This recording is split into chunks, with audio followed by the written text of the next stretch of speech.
على سيدنا ومولانا رسوله النبي الأمين المتين الحنين الكريم الرؤوف الرحيم. أما بعد فأعوذ بالله من الشيطان الرجيم. بسم الله الرحمن الرحيم. قال الله تبارك وتعالى في كلامه المجيد وتعز من تشاء. صدق الله مولانا العظيم.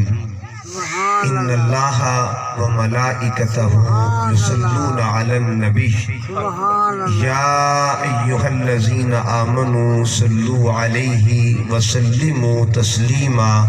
اللهم صل على سيدنا ومولانا محمد وعلى آل سيدنا ومولانا محمد مبارک وسلم علیہ.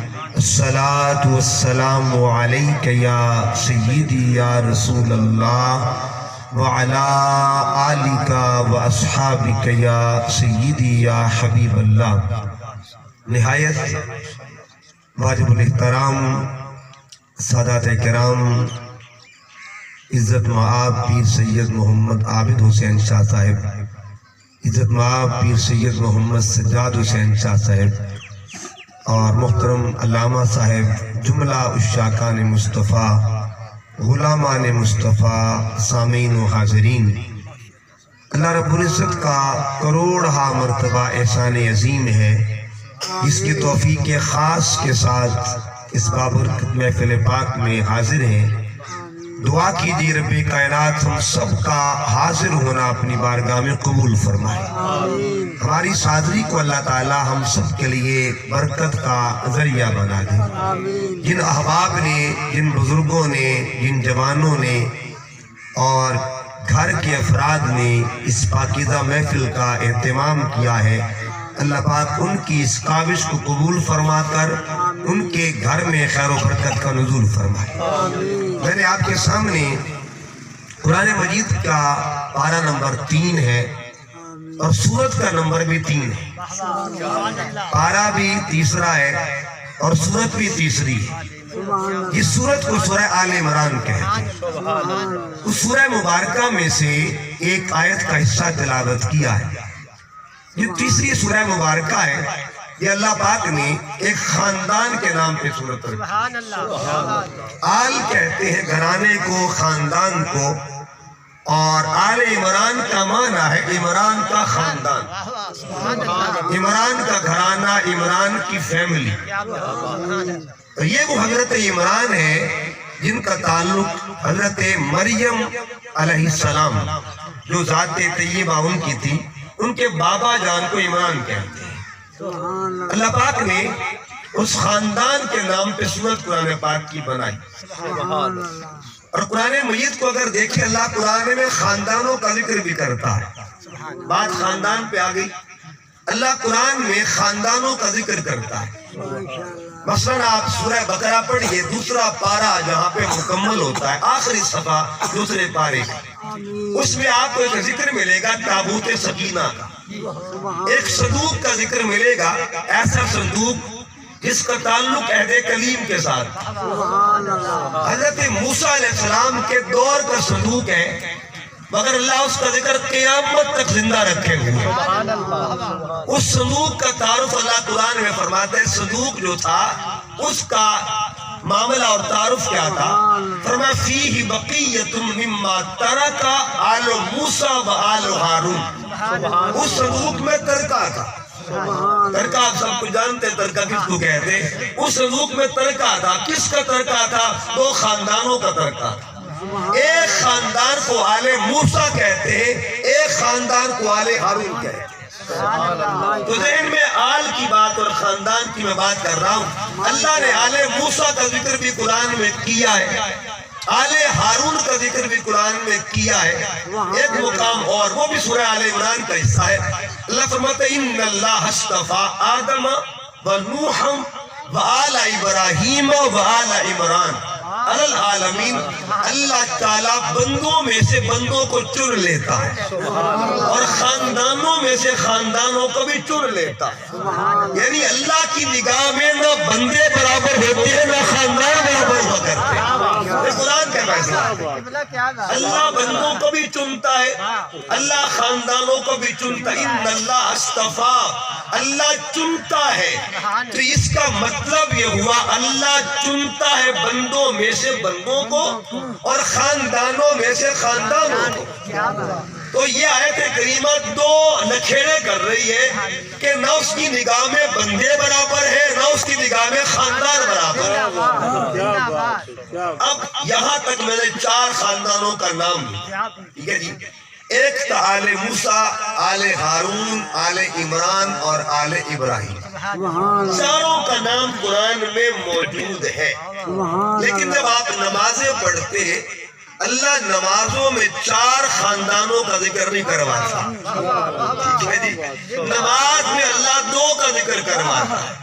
آپ 5 نمازیں پڑھتے ہیں اور درود ابراہیمی جب پڑھتے ہیں اللہم صلی علی محمد وعلی محمد، کمال کی بات ہے اللہ 2 خاندانوں کا ذکر کرتا ہے. نماز اللہ کا حکم ہے اور طریقہ مصطفیٰ کریم کا. یہ ترتیب درود میں نے نہیں لگائی، یہ ترتیب درود خود سرکار مدینہ نے لگائی. آقا علیہ السلام نے جب ترتیب درود بنائی تو ترتیب ذکر میں کیا ترتیب بنائی؟ اللہم صلی علی محمد وعلی آل محمد کما صلیت علی ابراہیم وعلی آل ابراہیم. اب ذکر میں پہلے کس خاندان کو رکھا گیا؟ ہر بندہ نماز پڑھتا ہے، پہلے اللہ نے آل ابراہیم کو رکھوایا اور آل محمد کو پھر آل ابراہیم کا ذکر. کیوں ایسا؟ راز کیا ہے؟ حکمت کیا ہے؟ اگر تخلیق ترتیب کو دیکھیں، ترتیب تخلیق کو دیکھیں یا ظہور ترتیب ظہور کو دیکھیں تو ظہور پہلے ہوا تھا آل ابراہیم کا. دنیا میں پہلے کون سا خاندان ہے؟ آل ابراہیم، اور پھر خاندان ہے آل محمد. اب اس ترتیب کو دیکھا جاتا کہ دنیا میں جو پہلے خاندان آیا اسے آل ابراہیم کہتے ہیں اور جو خاندان بعد میں آیا اسے آل محمد کہتے ہیں. لیکن وہ ترتیب ہے ظاہری ترتیب. حقیقی ترتیب کیا ہے؟ فرمایا ترتیب دنیا یہ ہے، لیکن جب مراتب دیکھے جائیں گے سب سے پہلے جس خاندان کا نام لیا جائے گا اس خاندان کو آل محمد کہا جاتا ہے. نعرہ تکبیر، نعرہ رسالت، نعرہ حیدری، حضور قبلہ پیر سید محمد حضرت رضا شاہ صاحب زندہ باد. میرا نام. اب سنیے گا، یہ ایک سوال ذہن میں پیدا ہوتا ہے. کوئی کہتی کہ جذبات کی بات ہے، اس پر کوئی دلیل ہے حدیث پاک؟ اور میں سرکار کا فرمان سنا. حضور علیہ السلام ممبر پر تشریف فرما تھے، ممبر پر کھڑے ہو کر حضور نے اعلان فرمایا. آقا علیہ السلام نے فرمایا من انا، بتاؤ میں کون. پھر خود ہی تعارف کروا دی، انا محمد، میرا نام محمد ابن عبداللہ، میرے بابا کو عبداللہ کہتے، ابن عبد المطلب، اور میرے دادا کو عبد المطلب کہتے. ان اللہ خلق الخلق، اللہ نے کل مخلوق کو بنایا. فجعلنی فی خیرہم خلقا، اور سب سے بہترین مخلوق جو ہے وہ میری ذات طیبہ، بہترین خلقت میری ہے. پھر وہ ثم جعلہم قبائل، اللہ نے پھر قبیلے بنائے. فجعلنی فی خیرہم قبیلہ، بہترین قبیلہ میری ذات کا ہے. ثم جعلہم بیوتا، پھر اس نے گھرانے بنائے.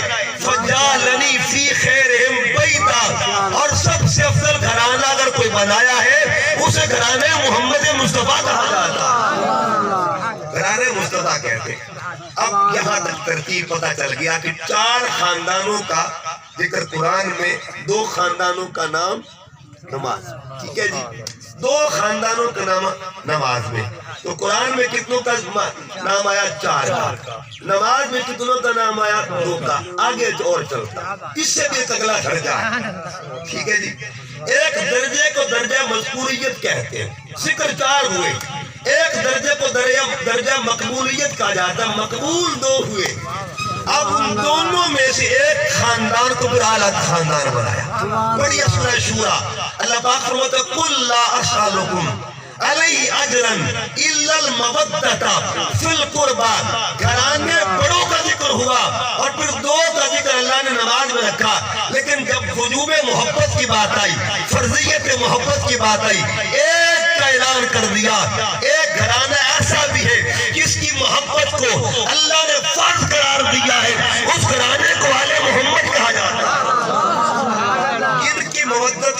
فرد قرار دیا. مطلب یہ ہوا اب 3 خاندانوں کا آپ نے 3 طرح کے گھرانوں کا آپ نے ذکر کرنا ہے. ایک گھرانہ وہ جن کو مذکور بنایا, ایک وہ جن کو مقبول بنایا, اور ایک وہ جن کو محبوب بنایا. مذکوریت میں 4 آتے ہیں, مقبولیت میں 2 اور محبوبیت میں 1 خاندان آتا ہے. اب اللہ پاک نے قرآن مجید میں ایک خاندان کا ذکر کیا. اچھا, اس خاندان کا نام قرآن پاک میں ہے, اور اس صورت میں اللہ فرماتا ہے وہ تو عز من تشاء, اللہ جس کو چاہتا ہے عزت دیتا ہے. یعنی 2 چیزیں اس حصے میں آ گئی, ایک ہے چاہت, ایک ہے عزت. ٹھیک ہے جی, اللہ جس کو چاہتا ہے اس کو عزت دیتا ہے. اب ذرا قرآن پاک کی آیت سنیے. اللہ فرماتا ہے ان العزت للہ جمیعا, تمام عزتیں اللہ کے لیے. جس طرح اللہ فرماتا ہے الحمدللہ, تمام تعریفیں. اچھا, یہاں ایک بات, بڑی اہم بات ہے. اللہ فرماتا ہے تمام تعریفیں کس کے لیے؟ اللہ کے لیے تعریفیں ہیں. پھر ذہن میں سوال پیدا ہوتا ہے, یا اللہ تمام تعریفیں تیری ذات کے لیے, لیکن تیرے قرآن میں یہ بھی فرمایا گیا لقد خلقنا الانسان فی احسن تقویم, تمام تعریفیں تیری ذات کے لیے. قرآن مجید میں یہ بھی آیا ہے الا ان اولیاء اللہ لا خوف علیہم ولا هم یحزنون, تمام تعریفیں اللہ کے لیے. قرآن میں یہ بھی آیا ہے رضی اللہ عنہم ورضوا عنہ, تمام تعریفیں اللہ کے لیے. قرآن میں یہ بھی آیا ہے انما یرید اللہ لیذہب عنکم الرجس اہل البیت ویطہرکم تطہیرا, تمام تعریفیں اللہ کے لیے. اور قرآن میں یہ بھی آیا ہے ورفعنا لک ذکرک. 2 پہلو ہو گئے نا. ایک طرف یہ کہا گیا کہ تمام تعریفیں اللہ کے لیے, کبھی اللہ محبوب کی تعریف کرے, کبھی محبوب کے غلاموں کی, کبھی محبوب کی آل کی تعریف کرے. میرے مالک راز کیا ہے؟ اب وہ سنیے راز کیا. الحمدللہ, آسان اور عام فہم جو تعریف ہوتی ہے وہ یہ ہوتی ہے نا کہ تمام تعریفیں اللہ کے لیے. لیکن اب جو ترجمہ اس آیت کی روشنی میں, گرامر کی روشنی میں ہم کرتے ہیں, الحمد کے بعد اور اللہ سے پہلے ایک لام ذر لی آتا ہے. اس کو لام تملیک بھی کہتے ہیں, لام استحقاق بھی کہتے ہیں. الحمدللہ ہون مانا ادا کرنا, انہیں مانا نہیں برسی کہ تمام تعریف اللہ کے لیے. الحمدللہ اور لام ذر لی کا اگر مانا کی جائے, اس کا مانا بنے گا تمام تعریفوں کا مالک اللہ ہے. تمام تعریفوں کا مالک اللہ ہے. مالک اللہ, مالک یہ پوچھے کہ مالک کسی اور کو بھی دیتا کہ نہیں دیتا. قرآن پاک پڑھیے گا, اس مالک سے پوچھئے اے مالک تمام عزتوں کا مالک میں تو ہے, تعریفوں کا مالک میں تو ہے, کسی کو عطا کرتا ہے کہ نہیں کرتا. اس نے 28ویں پارے میں جواب دیا وَلِلَّهِ الْعِزَّةُ وَلِرَسُولِهِ وَلِلْمُؤْمِنِينَ, عزت خدا کے لیے بھی ہے, عزت مصطفیٰ کے لیے بھی, عزت اہل ایمان کے لیے بھی. نعرہ تکبیر, نعرہ رسالت, نعرہ حیدری.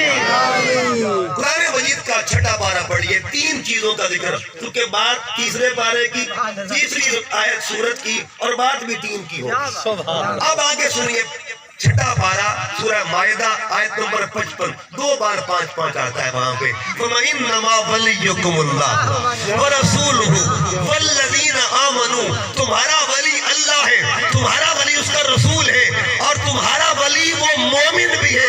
کون مومن؟ الَّذِينَ يُقِيمُونَ الصَّلَاةَ وَيُؤْتُونَ الزَّكَاةَ وَهُمْ رَاكِعُونَ, جو نماز بھی ادا کرتا ہے, اللہ کے بندوں کو نوازا بھی کرتا ہے. ایسا نمازی کون ہے ایک وقت میں حقوق خدا بھی ادا کرے, حقوق بندگان خدا بھی ادا کرے, ایک وقت میں جو اس کا تعلق بھی نبھائے, اس کے بندوں کا تعلق بھی نبھائے, اس نبھانے والی نمازی کو مولا علی کہا جاتا ہے. ایک ہی آپ میں 3 ذات, 3 ذات, ہم بھی, نعت بھی اور منقبت. اچھا, اس سورت کو اگر پڑھتے ہیں, اس سورت میں 3 چیزیں آپ کو ملے گی. ایک ہے اللہ کی شان, ایک ہے نبی کی شان, ایک ہے ولی کی. ٹھیک ہے جی, تینوں شانیں آپ کو. اللہ کی شان کیا ہے, اللہ کی شان کیا ہے, پوری آیت کو پڑھیے. اللہ کی شان کو قدرت کہتے ہیں, کیا کہتے ہیں جی؟ قدرت کہتے ہیں.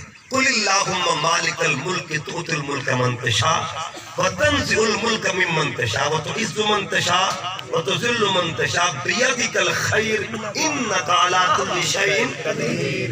اس کو قدرت کہتے ہیں. وہ جو چاہے کر دے, اس کے ہاتھوں میں کل بادشاہیاں ہیں, وہ جو چاہے کر دے. انک علی کل شیء قدیر. اچھا, ایک یہ بھی اسی صورت میں. نمبر 2, ایک اللہ کا بندہ ہے, اسی صورت میں اس کا ذکر بھی ہے, وہ مٹی کے پرندے بناتا ہے. مٹی کے پرندے بنا کے پھونک مارتا ہے, پرندے زندہ ہو کے اڑ جاتے ہیں. اسی صورت میں گواہی دیتی ہے. ایک بندہ وہ ہے, نابینا اس کی بارگاہ میں آتا ہے, آنکھوں پہ ہاتھ رکھتا ہے, بینائی بھی ہو جاتی ہے. یہ اس وقت گواہی دیتی ہے. ایک بندہ وہ ہے, برس زدہ نشان ہے اس پر, اب کیا ہو, وہ ہاتھ لگاتا ہے, بیماری چلی جاتی ہے. صورت وہی ہے, وہی بندہ ہے. کرتا کیا ہے, مردہ بندہ پڑا ہوتا ہے, کہتے ہو قوم اٹھ جا, وہ مردہ اٹھ جاتا ہے. یہ کام بندہ کر رہا ہے, اور وہی صورت گواہی دے رہی ہے. ایک طرف دیکھیں, اسی صورت میں اللہ کی شان اور اسی صورت میں بندے کی شان. رب کی شان کو قدرت کہتے ہیں, اور اس بندے کی شان کو معجزہ کہا جاتا ہے. اس بندے کو عیسیٰ علیہ السلام کہتے ہیں. وہ چیزیں ہو گئی. اچھا, ایک اور اسی صورت کو پڑھتے ہیں. ایک بی بی ہے, اس کا ذکر اس صورت میں ہے. اپنے حجرے میں بیٹھی ہے, اپنے حجرے میں بیٹھی ہے. باہر سے زکریا علیہ السلام آئے, اور انہوں نے کہا کلما دخل علیہ زکریا المحراب, حجرے میں داخل ہوئے. صورت ایک کوئی ہے, اللہ تین نہیں, ٹھیک ہے, شانیں تین ہیں, صورت ایک ہے. اندر داخل ہوئے زکریا علیہ السلام, وجد عندہا رزقا, بغیر موسم کے پھل پڑے ہوئے. قالا, آپ فرماتے یا مریم, او پتر مریم, انا لکی ھذا, اے پھل کتھوں آئے, یہ پھل کس نے دیے؟ قالت هو من عند اللہ, خالو جان یہ میرے اللہ نے بھیجے ہیں, اللہ نے بھیجے ہیں. فرشتہ لے کر آیا تھا پھل, اللہ نے بھیجے ہیں. اچھا, فرشتہ لایا اوپر سے نیچے پھل, فرشتہ لنگر لایا اوپر سے نیچے. میں قرآن پڑھوں گا. کچھ بیبیاں وہ ہوتی ہیں, ایک بی بی وہ ہے جس کا لنگر اوپر سے نیچے آتا ہے, ایک بی بی وہ ہے جس کا لنگر نیچے سے اوپر بھی جا کرتا ہے. یہ راویہ قرآن کی ہے, امام سالوی مفسر قرآن اہل سنت کی بڑی عظیم شخصیت. آپ فرماتے سورہ دہر پڑھ کے دیکھیے, وہ کس قدر وعدہ تھا. 3 دن تک آواز آتی تھی, آل محمد آپ کے در پہ مسکین آ گیا ہے, اے آل محمد آپ کے در پہ یتیم آ گیا ہے, اے آل محمد آپ کے در پہ قیدی آ گیا ہے. بصری لبادے میں کون آ رہا تھا؟ 3 دن وہ کون تھا؟ وہ کون تھا جس کو اللہ بھیج رہا تھا؟ وہ کوئی عام بندہ نہیں تھا, اسے جبرائیل امین کہتے ہیں. یہ 2 آیتیں قرآن کی ہے. فیصلہ کیا کرتی ہے؟ جس کا لنگر نیچے سے اوپر جائے اسے مریم کہتے ہیں, جس کا لنگر اوپر سے نیچے آئے اسے مریم کہتے ہیں, اوپر سے نیچے آئے اسے مریم کہتے ہیں, اور جس کا نیچے سے اوپر جائے اسے بطول زہرا کہا جاتا ہے. نعرہ تکبیر, نعرہ رسالت, نعرہ حیدری. اسے تو علامہ اقبال نے کہا تھا, اقبال نے کہا تھا مریم ارزق نسبت عیسیٰ عزیز, اصل نسبت حضرت زہرا عزیز, دختر یا رحمت للعالمین, امام اولین و آخرین, بانو یا تاجدار حلتا, مرتضی مشکل کشا شیر خدا, مادر یا مرکز پرکار عشق, قائد یا قافلہ. سارا اقبال کہنا کیا چاہتا ہے؟ بے مثال بابا کی, بے مثال بیٹی کو, بے مثال شوہر کی, بے مثال زوجہ کو, اور بے مثال بچوں کی, بے مثال اماں کو بطول زہرا کہا جاتا ہے. اچھا, ایک بات, یہ سورت آل عمران ہے, لیکن سورہ آل عمران میں صرف آل عمران کا ذکر نہیں, کسی اور آل کا بھی ذکر ہے. اسی سورت میں پڑھ کے دیکھیے, آیت نمبر 66 کو پڑھ کے دیکھیے. اس آیت میں کیا ہے؟ ایک میدان ایسے مباہلہ کے, آیت مباہلہ کا تعلق سورہ آل عمران کے ساتھ. یہ کمال ہے, یہ کمال ہے, ایک ہی صورت ہے. اچھا, اس پہ ترتیب دینا چاہتا ہوں, بعد میں پھر اسی بات کو چھیڑوں گا. ترتیب کیا ہے؟ اس سورت کا آغاز پڑھیے گا توحید تو شروع ہوتا ہے. سبحان الف لام میم اللہ لا الہ الا هو الحی القیوم. اچھا پھر آگے بڑھ کے دیکھیے گا ایک خاندان عیسیٰ علیہ السلام، انہوں نے بھی توحید پر پہرہ داری کی. سبحان اللہ. توحید پر پہرہ داری دی ہے، عقیدہ توحید پر پہرہ داری دی. پڑھیے قرآن پاک. حضرت عیسیٰ علیہ السلام ان کو دیکھیے گا، حضرت مریم کی امی کو دیکھیں، پھر حضرت عیسیٰ علیہ السلام کی امی کو دیکھیں. حضرت مریم کی ماں نے کہا کہ ربی انی نذرت لک ما فی بطنی محررا، اے اللہ میں تیری بندگی کے لیے اپنے بطن کے بچے کو قربان کر رہی ہوں. جو میرے پیٹ میں بچہ ہے نا وہ تیری بندگی کرے گا. ابھی بچہ دنیا میں آیا ہی نہیں لیکن اظہار بندگی ہو رہا ہے. یہ مادر مریم ہے. اور مادر عیسیٰ کا مقام دیکھیے، جب عیسیٰ علیہ السلام اس دنیا میں جلوہ گر ہوئے، لوگوں نے تانا دیا یا مریم لقد جیتے شیئن فریا، مریم بچہ لے کر کہاں سے آ گئی؟ تو حضرت مریم نے کہا مجھ سے کچھ نہ پوچھو، اس بچے سے پوچھو یہ کون ہے. قالوا صلی کا کیف نکلم، ہم کلام کیسے کریں؟ من کان فی المہد صبیا، تو پنگوڑے میں بچہ کبھی وہ کلام کرتا ہے. ابھی باتیں ہو رہی تھی، پنگوڑے والا بولا اور بول کر کیا خبردار میری ماں کی پاک امی پہ حملہ مت کرنا، انی عبداللہ میں تو اللہ کا بندہ بن کے آیا.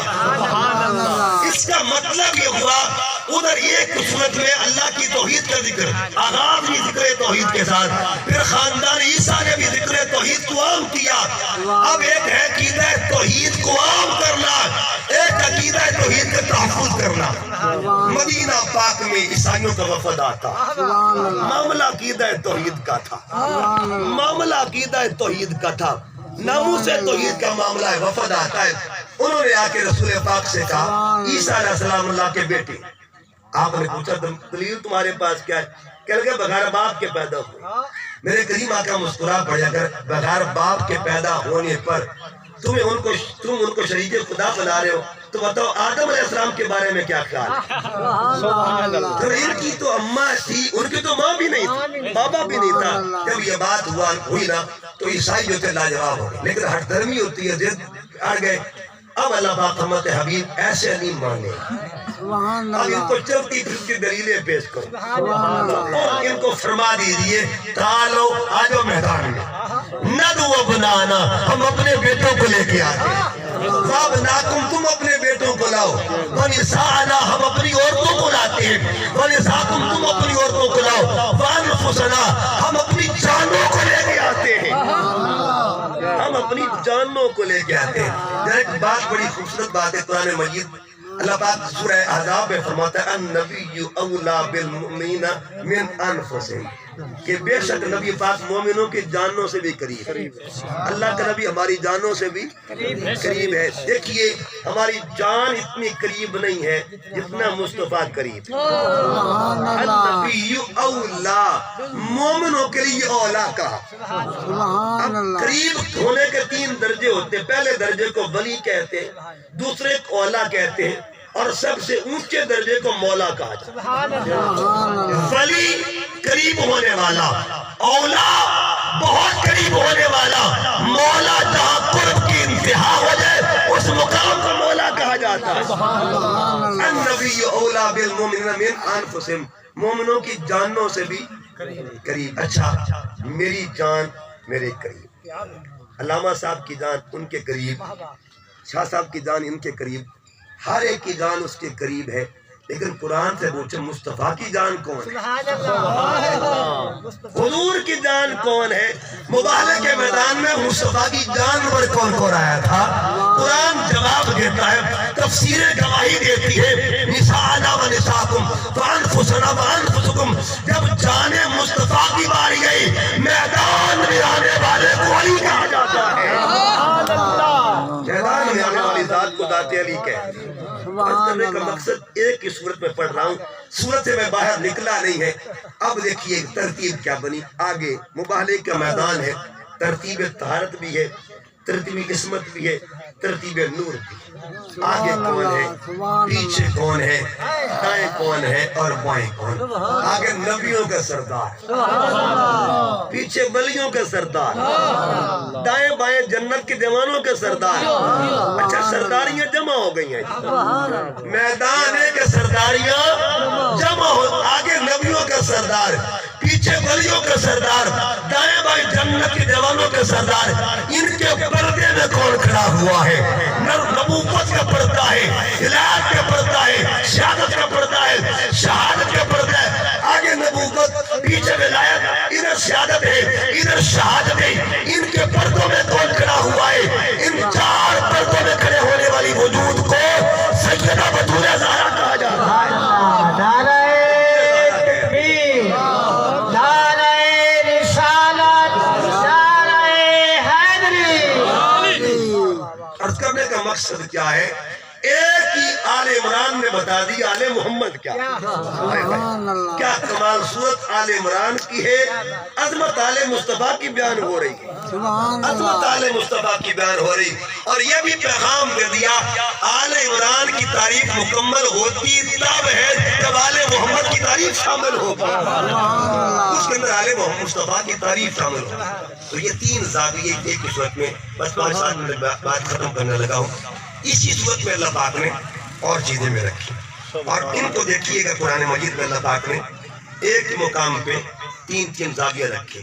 زاویہ قدرت ہے، زاویہ معجزہ ہے، اور زاویہ کرامت. ایک ہی صورت نے بتا دیا قدرت بھی حق ہے، معجزہ بھی حق ہے، کرامت بھی حق ہے. ایک ہی صورت نے بتا دیا.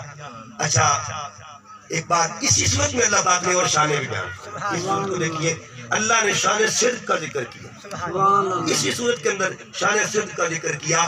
اللہ فرماتا ہے قرآن مجید کے اندر وہ خود سب سے بڑا سچی ذات ہے، لیکن اس نے اسی صورت میں فرمایا والذی جاء بالصدق وصدق بہ. یعنی صداقت حقیقی طور پر اللہ کے پاس ہے. اللہ کسی کو عطا کرے زمین پہ وہ عطا کر دیتا ہے. ہم اکثر پڑھتے ہیں صدق اللہ العظیم وصدق رسولہ النبی الکریم. اللہ سچا ہے، اس نے سچ کی خیرات جس کو ذات کو دی اسے ذات مصطفیٰ کہتے ہیں، اور مصطفیٰ نے جس کو رنگ دیا اسے ابوبکر صدیق کہا جاتا ہے. ایک آیت میں تین فلسفے مل رہے. ایک صورت کے اندر پیغام یہ دینا چاہتا ہوں، بات اللہ کی شان کی ہو تب بھی ضروری ہے. اگلی بات جو اس پہ مکمل کرتا ہوں، دیکھیے میں نے عرض کیا ایک ہی صورت میں تین چیزیں. آقا دو جہاں صلی اللہ علیہ وسلم کی ذات طیبہ جب مقام صحابہ پہ تھے، مقام صحابہ پہ تھے، جب مقام صحابہ پہ تھے تو مولا کائنات کو حضور نے فرمایا علی میں آرام کرنا چاہتا. حضور مولا کائنات نے اپنی گود پیش کی. جب گود پیش کی نا، اب گود ابھی علامہ صاحب بات کر رہے تھے، کبھی گود نبی کی ہوتی اور وجود علی کا ہوتا ہے، کبھی گود علی کی ہوتی وجود نبی کا ہوتا ہے. یہ سب فیصلے محبت کے ہیں، ایکسچینج آف لو ہوتا ہے، تبادلہ محبت ہوتا ہے. ادھر گود تھی آقا علیہ السلام کی اور وجود تھا حضرت مولا علی کا. اب ادھر کیا گود ہے مولا علی کی، وجود مصطفیٰ کریم کا. اچھا تین چیزوں کا میں نے عرض کیا، بات تین چیزوں پہ دھیان رکھنا ہے. اب گود ہے کس کی؟ مولا علی کی. گود ولایت کی ہے، ٹھیک ہے جی، اور وجود نبوت کا. معاملہ عبادت کا ہے، سرکت والی عبادت ہے. عبادت کس کی جی؟ اللہ کی. عبادت کس کی؟ عبادت اللہ کی. اور نیند کس کی ہے؟ نبوت کی. گود کس کی ہے؟ ولایت کی. ایک چیز جگہ پہ تینوں چیزیں جمع ہیں، ٹھیک ہے. اب نبوت بھی وہاں جمع، عبادت کا معاملہ بھی وہاں پہ ہے، اور ولایت بھی وہاں پہ جمع ہے. جب تین چیزیں جمع ہوئی نا، اب حضور علیہ السلام آرام کر رہے ہیں. عصر کی نماز کا وقت چلا گیا، لیکن انشاءاللہ ہم پڑھیں گے، انشاءاللہ ان کے صدقے ہم پڑھیں گے. عصر کی نماز کا وقت چلا گیا.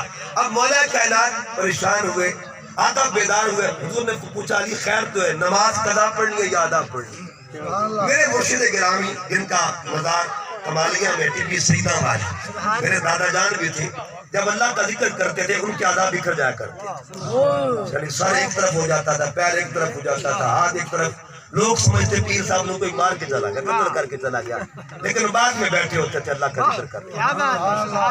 عرض کرنے کا مقصد ہی آپ نے ایک بات یہ بات بیان کی، آپ فرماتے کہ مجھے لگتا ہے کہ جس وقت سرکار نے فرمایا علی بتا نماز قضا پڑھنی ہے یا ادا پڑھنی ہے، بات مکمل کرنا، قضا پڑھنی ہے یا ادا پڑھنی ہے۔ عرض کیا آقا پڑھ لوں گا لیکن پڑھنی کوئی نہیں۔